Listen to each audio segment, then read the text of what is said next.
Hello, stargazers, and welcome to the Aries Cetus new moon. Yes, in the true, natural, visible, you can see it too. True sky, it is Aries season, and below it is Cetus. So there's actually two constellations at play here, which is very, very fascinating. I talk all about that inside of my Cosmic Year program, which I'll tell you about after. But today we are here to do a new moon reading, and I can't wait to tell you all about the collective energy for yourself, for your leadership, for your wealth, and your business. Let me know how you're feeling in the comments below. I am Sonia Rose, your cosmic guide and sacred brand alchemist, and I can't wait to dive into the cosmos with you today. Let's look at the sky. Today, April 27th, 2025, is the Aries Cetus new moon in the true visible sky. And let's dive into what the sky looks like and what the collective reading is for all of you, for your leadership, for your artistry, for your life. So you can see over there that the sun and the moon are together, and the head of Aries is right above, and then the head of Cetus is right below. So it's a head to head culmination. You might have even been having a lot of thoughts, a lot of ideas, a lot of things that needed to communicate or come to a head, potential conflict, butting of heads that's been very present in your life today or during the last week or so, as it has been a week of Aries season now. So sit with this, sit with what has been coming to a head and what new perspectives you have and what new action you need to take, especially with what's been revealed from the depths within you, from your own subconscious realms. Like, what were you doing that you realized? Because Aries is all about action, like what's happening above ground, right? And that's what Aries cares about. It's that Earth's, it's a fiery sign, but it's on the Earth, right? So it's moving around with action. And you might notice that you've maybe been called out, or what's coming to a head is conflict around what you're doing, the action you're taking, or perhaps you're not taking, the habits that you have, what it is that you're doing to make your dreams come true, how trailblazing and bold and active you're being. Like, are you actually stopping yourself because of fear of getting canceled, fear of not being perfect, fear of not doing it correctly, kind of inaction just based on tiredness or sluggishness, or kind of being with the depths within you, sadness within you, grief within you that needs to be processed at this time. So the action that you might need to take is to go get support, to get head therapy, to go do some somatic healing, to do some in-depth trauma healing, to work with a coach, whatever that might look like. There's clarity around action for you to take and new actions for you to take on. And of course, that's also very, very present in the collective as well. I am recording this on the new moon, the day before the election here in Canada. And I think that the elections are always cosmically timed. It's very, very fascinating how that all works when you know about the true sky. But I don't think it's a coincidence that this is happening, especially with so much collectively coming to a head. It's like this butting of heads, liberal, conservative, and it's a lot of propaganda, a lot of lies, a lot of exaggerations, and a lot of division, right? There's this divisionness, there's this divisiveness. And what's present, especially in the political sphere, is that so many politicians just keep the status quo of the political and economic and warmongering state present. Like, wars continue, they fund the wars, they make money from the wars, etc. The military industrial complex is present. But Aries season is this moment when often people associate it to war, right? Aries is connected to war. Aries is the god of war from Greek times. But I also think of it as, what action can we take to actually end war? Who can we vote in? And what leaders do we need to become? Perhaps some of you want to run for politics now or in the future, to actually eradicate war, create peace on earth, so that we can all go forth and create the things that we're really here to create as souls, and all feel loving and supported and prosperous on this planet, and free to be ourselves and to be in love with each other and the collective. It's a really new world that we are creating. So tune into what is happening in the collective and what is happening within you, because change is afoot. And what you're seeing, especially with Cetus coming to a head here, is that there is a whole lot of collective shadow, collective pain, collective trauma that is emerging, right? That was kind of being like moved through, swam through, dove into during Pisces season. And now it's like coming to a head. It's like, whoa, We have all of this generational trauma from war. We have all of this economic trauma from the current state of inflation and the cost of living, etc. And what are we going to do about it? Personally, professionally, collectively, it's time to get clear on some actions. We're not going to be able to save the world in one go and one action, but it's important to ask the questions and to pray for guidance from whatever source you pray for higher guidance from. Maybe it's your higher self or the universe or God or Yeshua, the stars themselves, like whatever is a force greater than yourself that you feel guided by and trusted in. Pray for guidance on what it is that you can do to create a beautiful world full of peace inside and out. And then let me know in the comments below what this is igniting in you. Let's look at what's happening in the whole sky with this true sky chart for the new moon in Aries Cetus. So first things first, we have a T-square. So we have the moon and the sun in this beginning of Aries, and that is squaring off with Mars in Cancer and Pluto in Capricorn.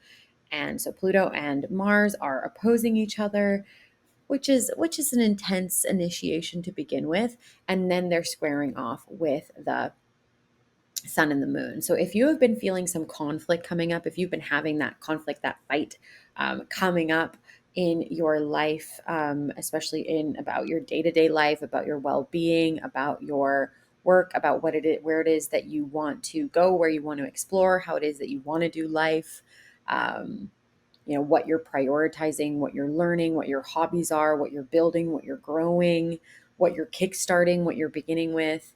There's necessary conflict coming up right now. And the thing is that conflict comes up so that we're forced to kind of pivot or make changes, right? We're forced to see something differently so that we can actually understand somebody or come to an agreement, or come to some sort of understanding, or we're forced to like separate or create new actions or create a new path forward, right? Either way, the conflict is necessary. It's here to stir things up and shake things up and change things for us.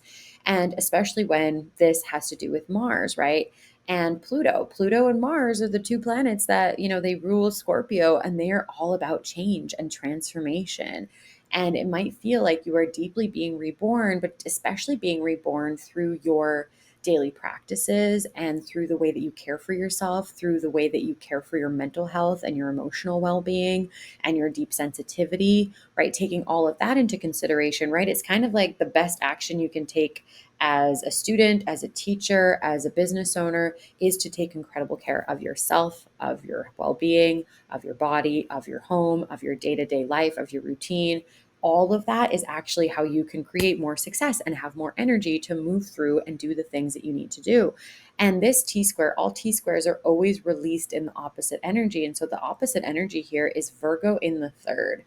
So this is, Virgo in the third is quintessential energy of the mind, how you talk about yourself, how you talk to other people, communication essentially.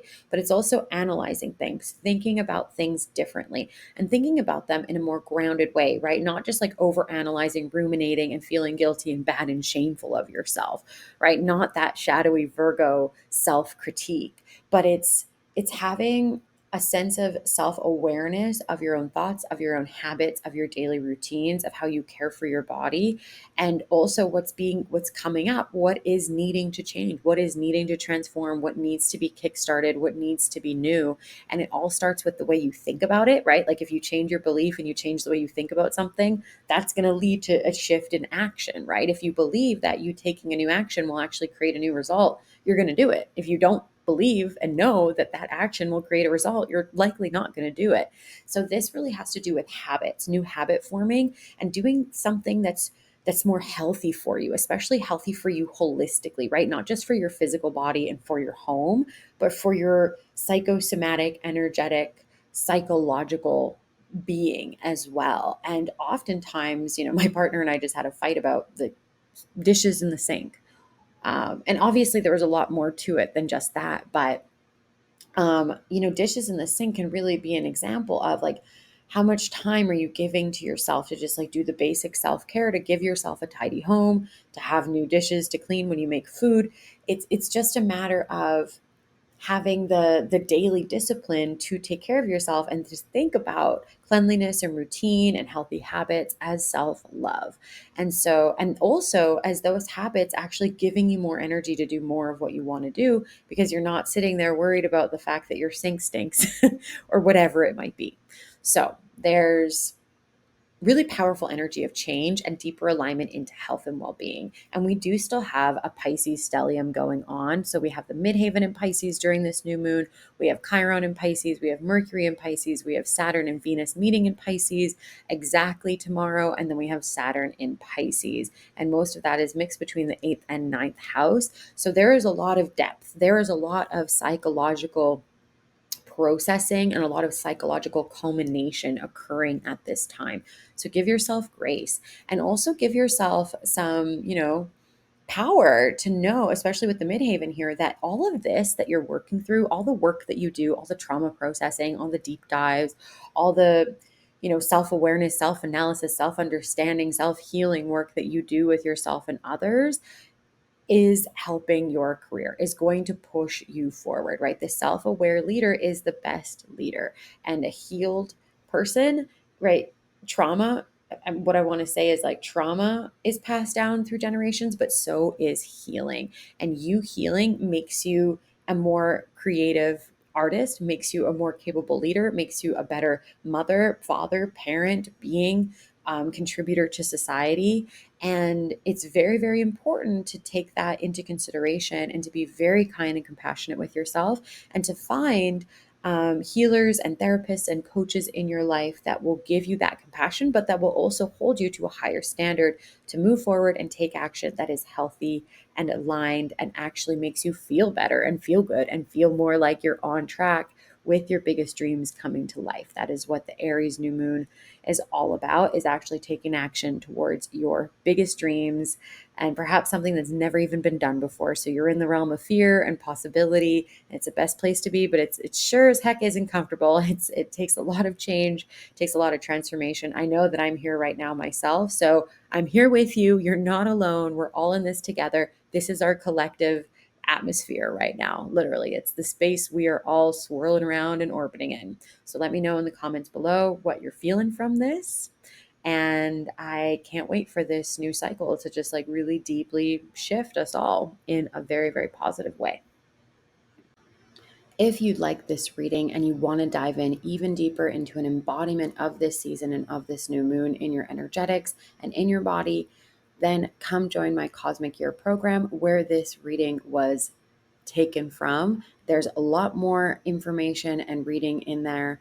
And there's also an embodiment practice called Headed to Victory, which is a very powerful activation and meditation that I love doing inside of my private spaces. And you also get all of the activations so far that have been done since Ophiuchus season and all of the ones coming until Scorpio season. Join me for a full year of cosmic embodiment inside of Cosmic Year. The link is below. If you love this type of cosmic support and want to apply it to your sacred business, your brand, and your marketing, then my new Miracle Marketing Mastermind is for you.